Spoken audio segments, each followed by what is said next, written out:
It is my pleasure to present Dr. Sonja Zmerli, who is going to entertain us with the relevance and determinants of political trust in Morocco and in the MENA region, with a depiction of different levels and trends that lead to or far away from these trusts that we have been talking about this morning in the different panels. Dr. Sonja is Professor of Political Science at the Institute of Études Politiques de Grenoble. Grenoble actually is a partner of Brussels School. There you go, so we're in the same house. Exactly. She has published extensively in different languages on issues related to public opinion.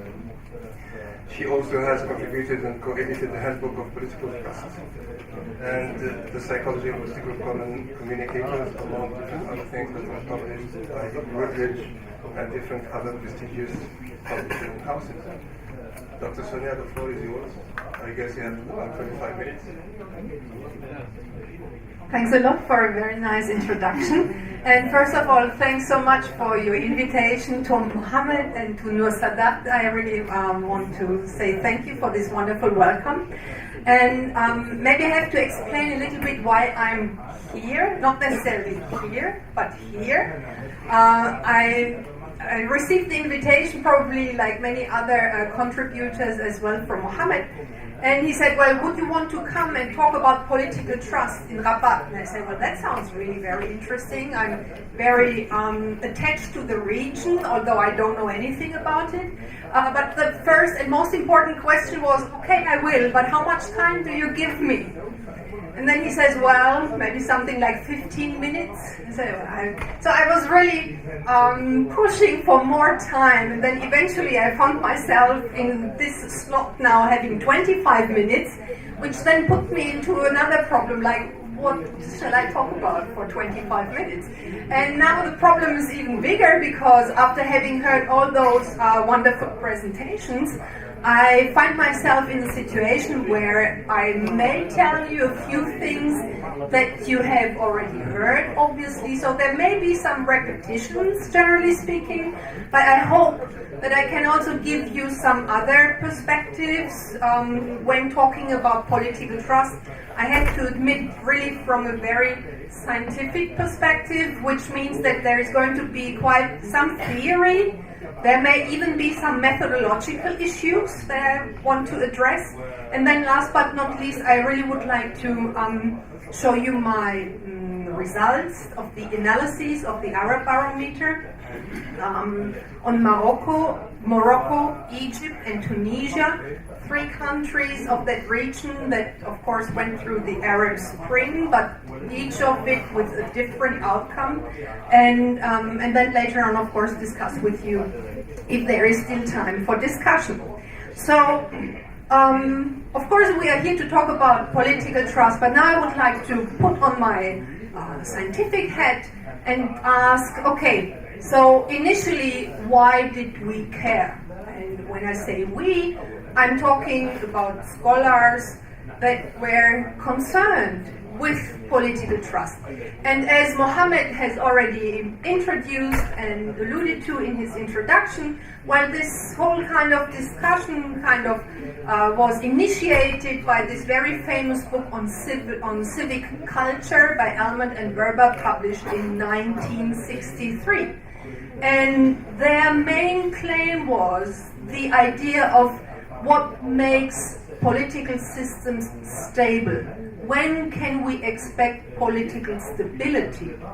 And their main assumption was, well, you may expect political stability when you find convergence between political institutions on one hand and political culture on the other hand.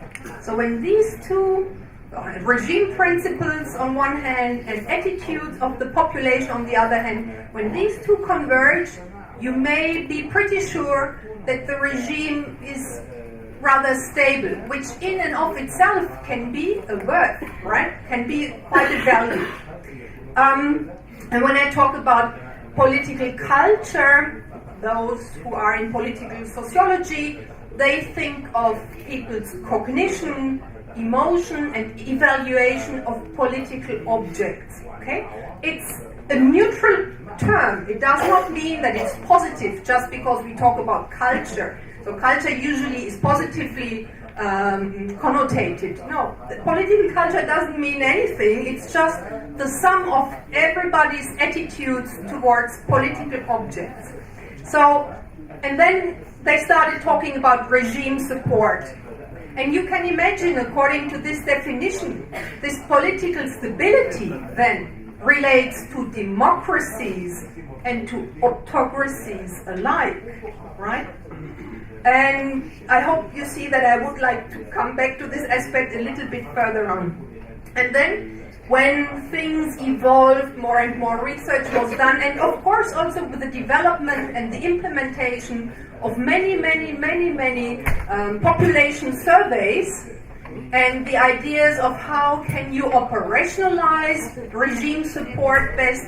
Well, eventually we have one indicator which is very important to have an idea of the level of political support in a country, and you bet this is political trust, right? And just to mention that, because also I thought in our discussion that really became very important, doing research in political trust and determinants, of course it has many origins, but of course here we are particularly talking about the linkage between society on one hand and political institutions on the other. And we have also heard about social capital and civil society and civic engagement. This is one important aspect of this run of research. It's of course not the only one, but it's a very important one when you are doing research in civil society and social capital.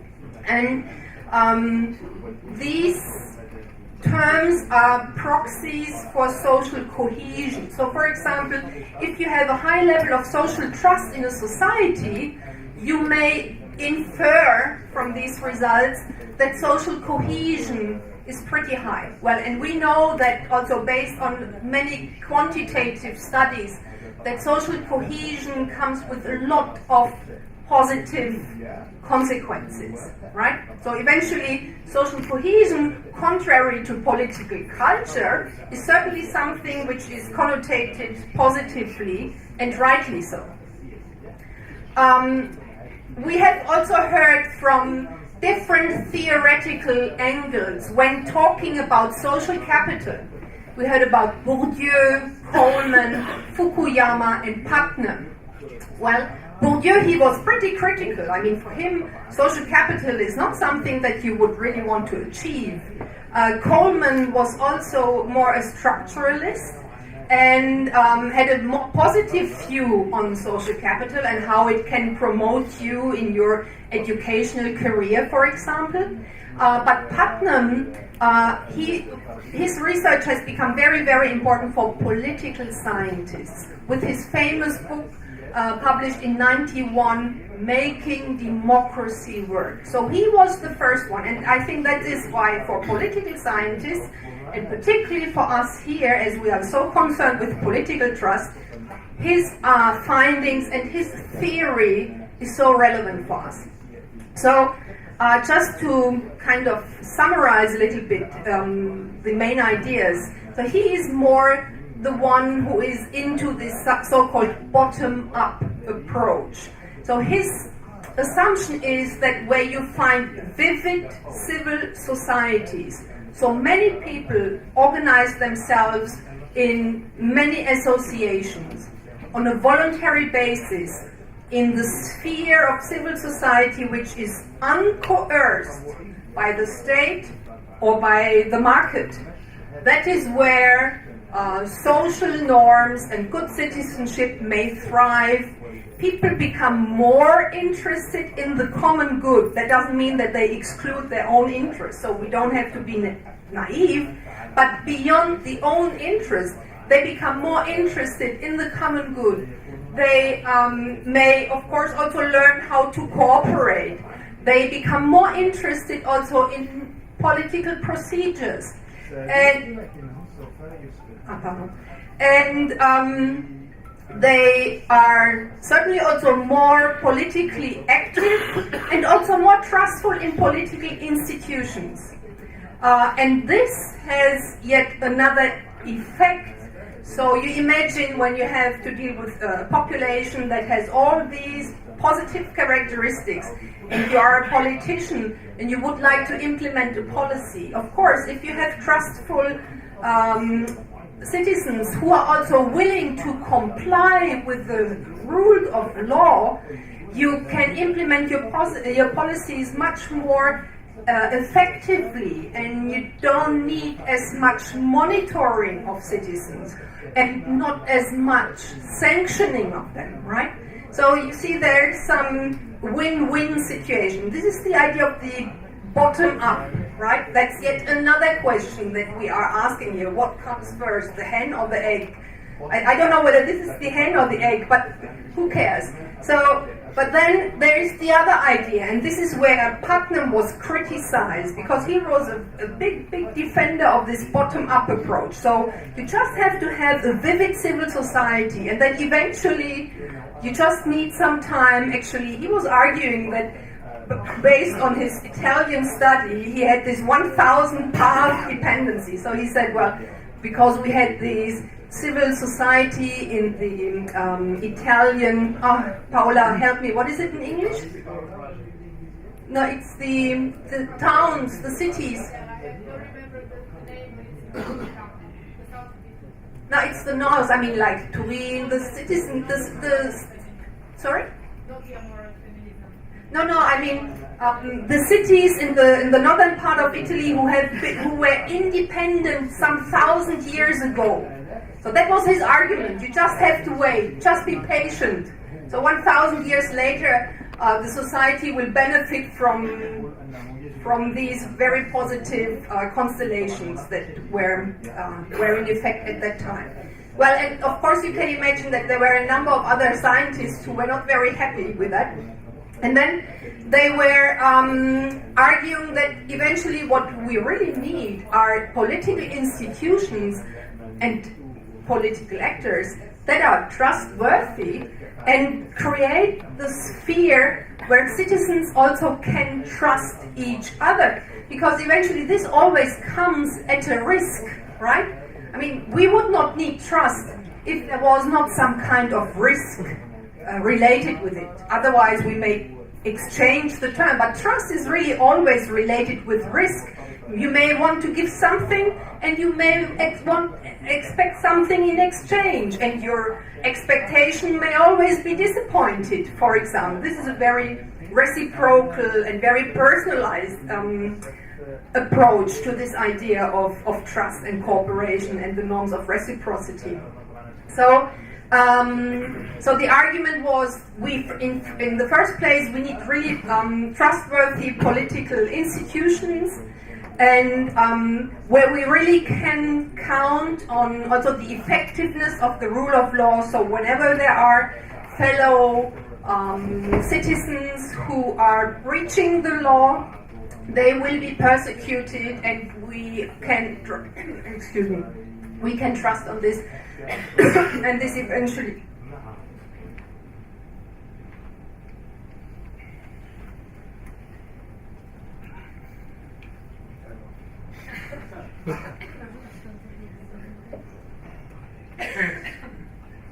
sorry.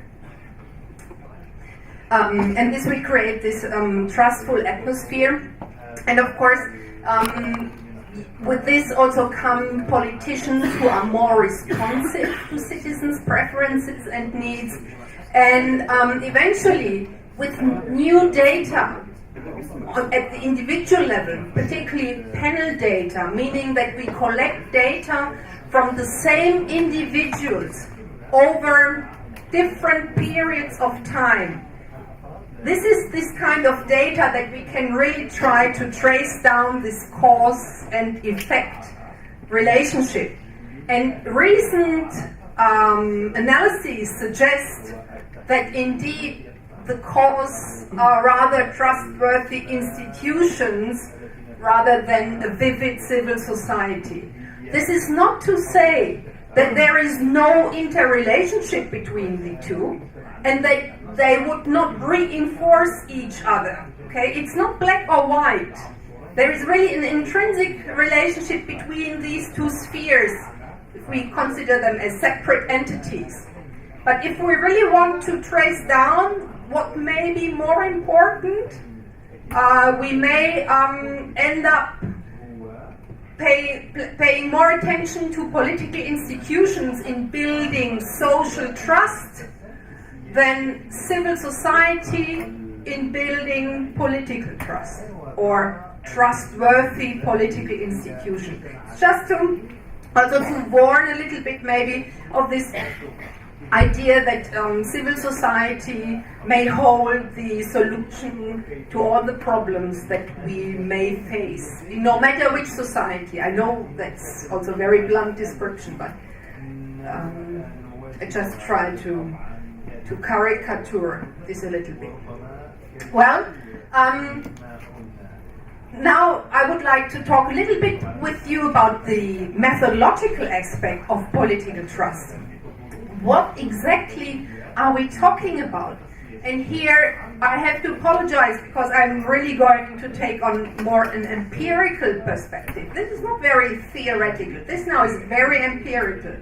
And I'm saying that because usually I'm working with population surveys all the time, all kinds of population surveys.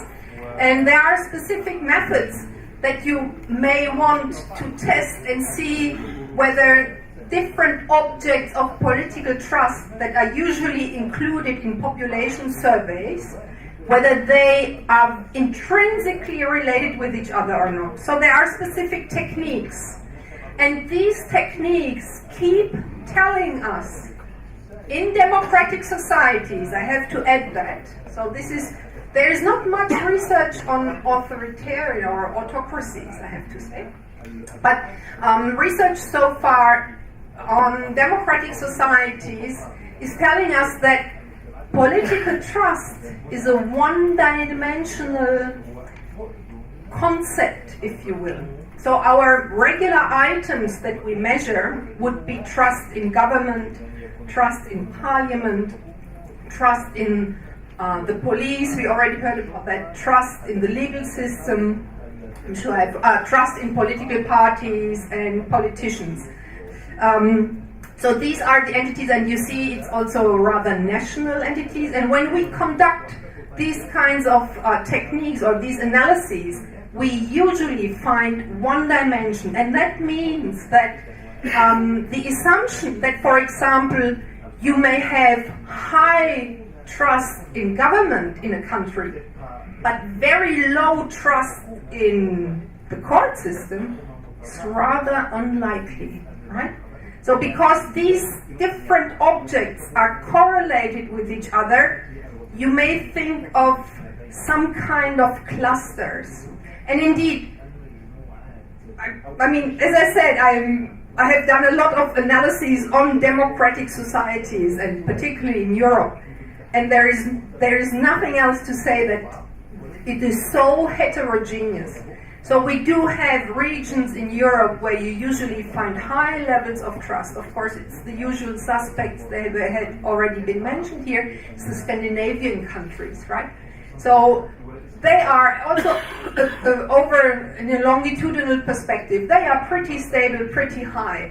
And when you think of these objects that I have just mentioned, you would find that that most of these objects are higher, like, for example, in other countries, European countries, where political trust is pretty low. We can mention some East European countries. Southern European countries also suffer from a decrease in political trust, particularly after the Great Recession. So that's the basic idea, and that's pretty important because I'm coming back to this. But the other very interesting and important aspect is when we think of this dimensionality, so these objects kind of relate to each other, but there is also a hierarchy which we have to respect, again, in democratic societies. And this hierarchy of these objects is telling us that you cannot have trust in government if people distrust the rule of law. So impartial institutions, that's what we would describe as impartial institutions or actors, like the police or the legal system. They are meant to act impartially. Trust in these institutions has to be there, has to be solid, in order to expect some higher trust also in representative institutions like government, the parliament, or political parties. Make no mistake, these representative institutions are always associated with conflict, right? With discourse, different ideologies. So there are always losers and winners when you think of governments, for example. Citizens who have voted for the parties in power and others who have not. But that is a major feature, again, of democratic societies. So there is this basis of the rule of law. Now, Mohammed, he has disappeared, but I wanted to come back to him, what he said about Confucius, the weapons, the food, and the trust. And then eventually he said, well, maybe we have also to add justice to that, right? Well, maybe justice is the foundation of trust. That's at least what our empirical analyses on these political objects is telling us. And then, again, what are the usual suspects if we want to analyze the determinants of political trust? Although I have to be more precise, we are here rather talking about covariances when I'm looking at the micro level. So we can differentiate two different levels of sources of political trust. The first one would be the individual level, so individual characteristics, right? And then the second level would be the contextual level, which promotes or not political trust. And what we find usually in these studies is that education is a pretty important determinant. But it's interesting because education, as you can see, I don't know whether you can see, there is a plus and a minus.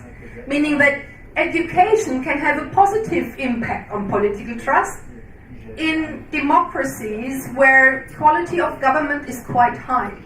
You will see that.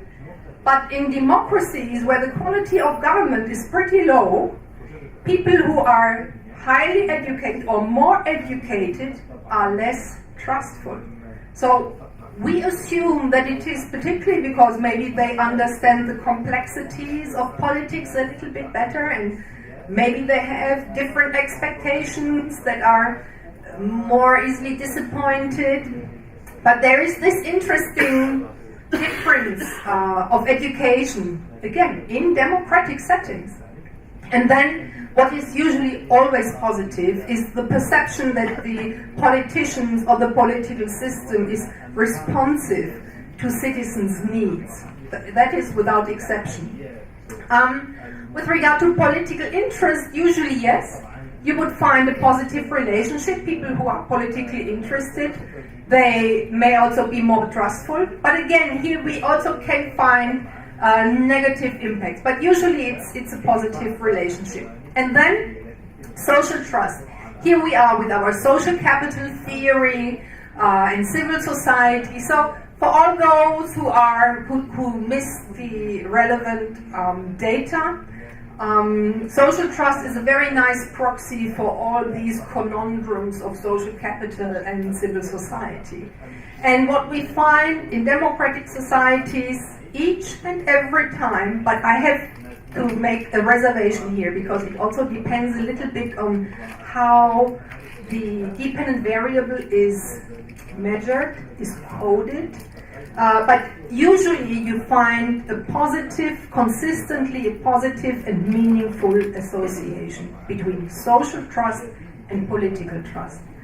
And then of course when people are satisfied with policies, like for example the education system or the health system, these are questions that are usually included in these comparative population surveys, then you can bet this increases political trust as well. Your own financial situation is quite a reliable indicator of higher levels of political trust. And in addition to this, even if you may not be so well off, But when you have a very positive impression of the economic situation in your country, this may also have a positive effect on your willingness to trust politically. So this is the individual level. And then we can think of the contextual characteristics that can either enforce or reduce political trust. So the rule of law, as I said, that is something, it's just like, well, this is something you can bet. This is always important. And government's effectiveness. We just heard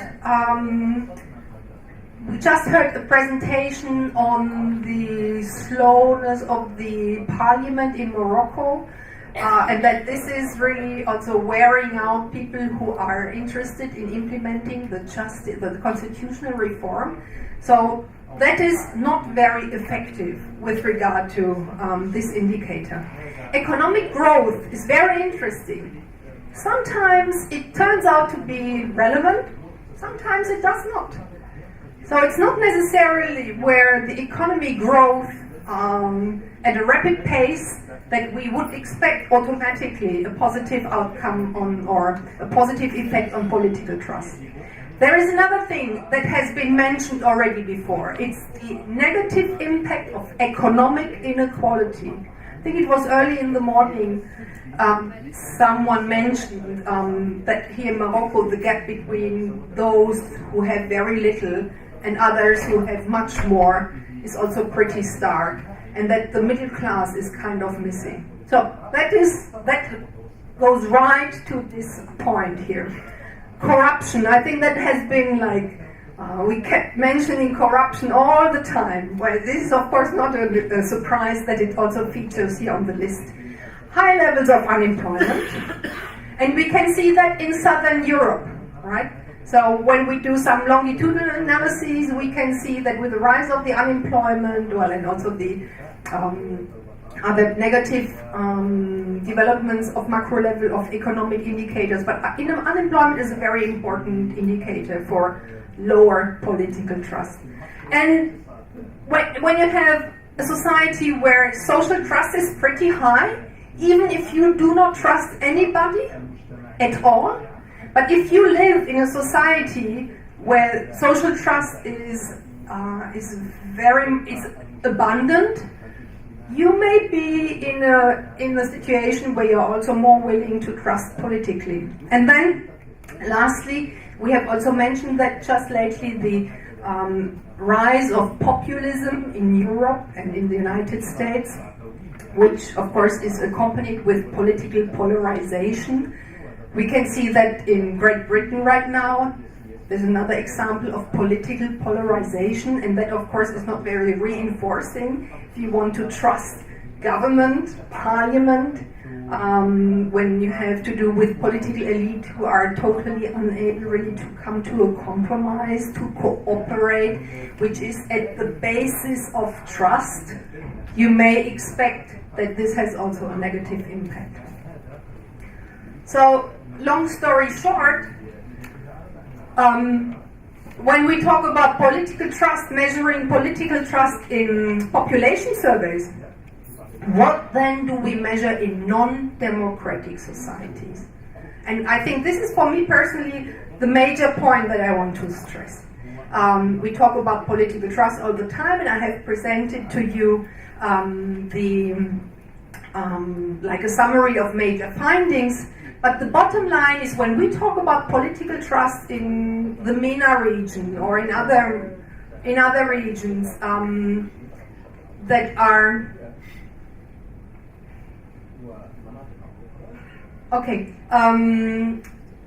that also have not collected data for such a long time, we may really ask ourselves, what the hell do we get here? I mean, I want to show you some developments, right?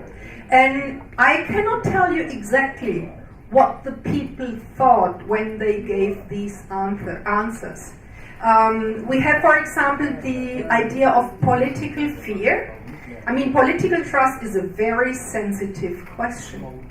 And in democracies, you may think that, well, people don't care. I mean, they probably trust that their answer has no repercussion whatsoever, and this should be the case. But do we know that in a society that is not free? I don't know, can we really rely on what we measure is what we want to measure? We don't know. And we have examples of countries that are very high on the autocratic scale that shows some impressive high levels of political trust. Do you trust this data? I don't know. I have no answer, but I think we always have to keep that in mind, right? So the question is, when we deal with this political trust, can we trust the answers to that question?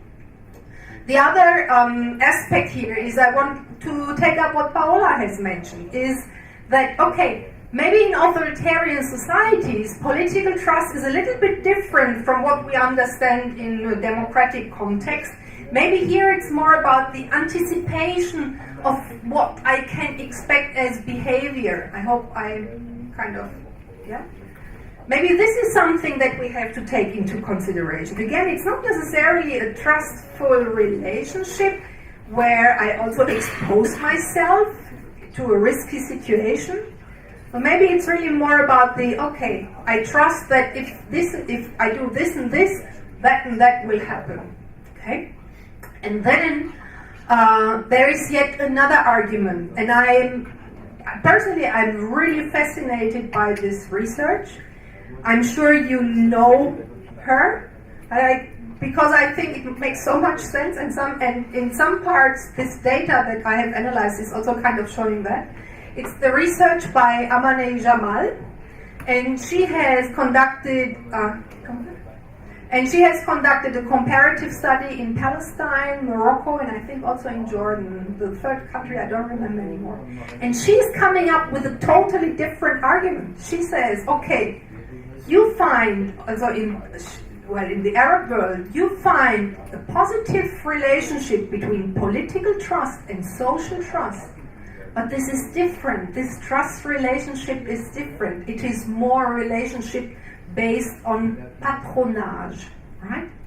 And her argument is that in non-free societies, and now I'm talking from the book. I'm not an expert and I cannot tell anything how that really works out in practice.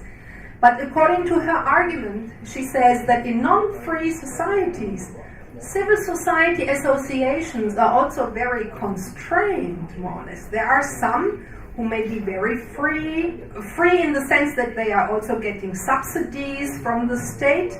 But then there is a very neat linkage between political officials or state representatives, right?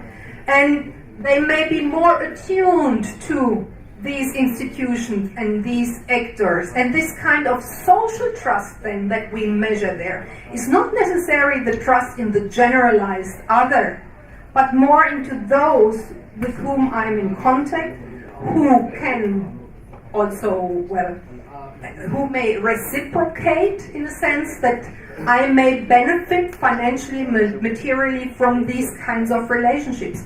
So what we would have eventually is a positive relationship between social and political trust, just like in democratic societies, but the content of both terms would be different. And I find this really intriguing. And I wonder what you make of it. So this is her book that was published in 2007. She is a professor at Princeton University, and she is also the co-investigator of the Arab Barometer. So all of us who are working with this data, which is fabulous data, I think, we are kind of connected to her, at least as a co-PI.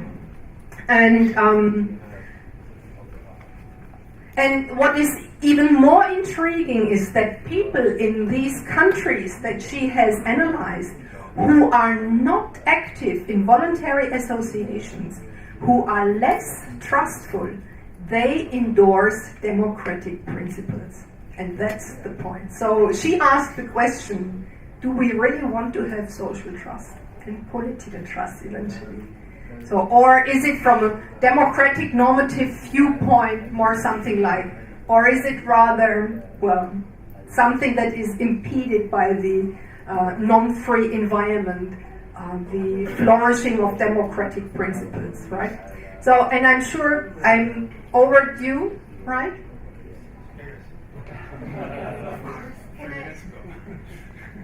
I would quickly like to show you my trends and levels. I have also done some regression analysis, but there is no time for the regression analysis anymore. But maybe, I don't know, are you going to upload the presentation somewhere? Maybe? Yeah? Okay. Because now we are late and, okay. So, what I'm showing you here is the levels and trends of some indicators of trust in 3 countries, Egypt, Tunisia, and Morocco. As I said, all 3 went through the Arab Spring, all 3 with different outcome. And I have analyzed the Arab barometer here. And what you can see is that trust in government in Morocco is not moving that much, right? So there are something like 40% of the population who says that either you can trust a lot or you can trust. So I combined these 2 answer categories, and by combining these 2, of course, I also lose the nuances.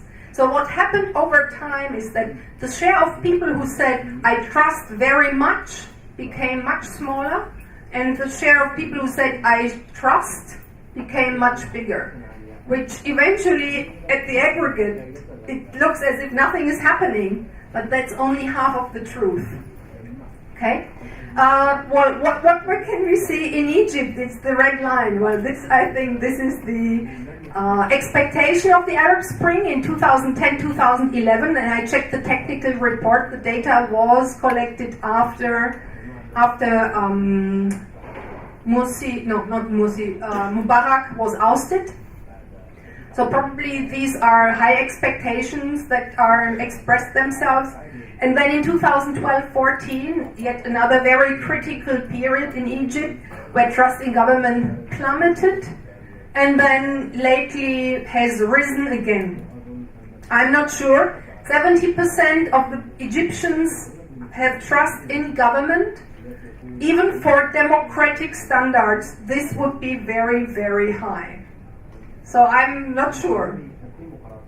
And with regard to Tunisia, which since 2015 is a democracy, is a free country according to Freedom House, let's assume that people may be less inclined to answer in a way that would avoid some persecution. But here we see that there is a constant decline in trust in government. And for an unconsolidated democracy, that is very risky. Trust in parliament, well, this is pretty low. And this is, again, now compared with European average standards, that is really low. We have something like 30% again in Morocco, and maybe this is why I was so surprised when I was interviewed this morning. Trust in political parties is just going down, and I was like, well, compared to Tunisia and Egypt, it's pretty stable eventually. So again, not much is moving here. In Egypt, it's kind of on the rise, and in Tunisia, again, from a low level already in 2012-14, it's going even more down. And then, very important, as I mentioned before, trust in the legal system. So if you don't trust the legal system, there's really a problem. We have a slight increase in Morocco. We only have 2 time points, one in 2006 and one in 2016 for Morocco. It's something like 50% of people who are trustful. There is yet again a decrease in Tunisia and a decrease in Egypt, although again the levels in Egypt are so high, you would never ever find these high levels of trust in the legal system, even in a democracy which has the highest criteria of quality, in the quality of government indicator. So the Egyptian data is interesting, to say the least. The Tunisian data is disturbing. And the Moroccan data, I leave it up to you. I see a lot of stability there over time, but, and then what I also wanted to show you is trust in religious leaders. I mean, we can also maybe think about this. And here it's interesting because these three countries do not seem to differ that much from 2012 onwards. And we have quite high levels of trust in political leaders, at least in Morocco. Sorry? Oh, sorry, religious leaders. I'm sorry. I just miss everything. And then my time is out, but I'm sure the audience would like to see what the level of social trust in Morocco is, don't you? So, I mean, we keep talking about the importance of social trust, so let me show you please what the Arab Barometer is telling us. And this is the most recent data. So there is 10%, let's be generous, 11% of Moroccans who say that they think most people can generally be trusted. And this here is, you cannot be too careful. So here you can see the reservoir. If we really think about the importance of bottom-up, here you see that there is literally no reservoir in the Moroccan society, right? Well, and this can be one of the problems. That's the perceived level of corruption in Morocco. And we have 4 answer categories. To a large extent, 36%. And to a medium extent, 45%. But to be fair, that is data that I have not presented. To be fair, there was yet another question which asked whether people think that the government is doing something against corruption. So there is something like 50% of the Moroccan population who also appreciate the policies or the laws implemented to fight corruption. And yet, this perception, and then that is just the last one, okay? The very last one. Because I used that also as a determinant in my regression analysis, which I'm not going to show. The question whether people think that the government is violating human rights. And in the regression analysis, we see that this has a negative effect on political trust. And 50% of the population think that the government violates human rights. So maybe there is something, I don't know. And then last but not least, and I think that's very interesting, there is yet a question which kind of measures the attitudes towards democracy. And there are more than 50% who say that democracy is always preferable to any other kind of government. The other answering option could have been, under some circumstances, a non-democratic government can be preferable. So I feel also, invited to say, I could have been here. And then the last option, for people like me, it does not matter what kind of government we have. So this is a little bit of a fatalistic attitude here. But I think this is encouraging if you strive for democratic rule. And I'm going to skip that. And I will stop with the last question. Last question, it's very short. So, looking at all these things then, what are realistic limitations of political trust in non-democratic societies, providing that power holders have no intrinsic interest in regime transition? So if we have known that already before, what measures should be implemented in order to strengthen trust and social cohesion? And if we had a magic wand, we could do it right at once, now. And it would be a wonderful democracy if everything of what I have mentioned there would be implemented. It would be a flourishing democracy. But is it realistic?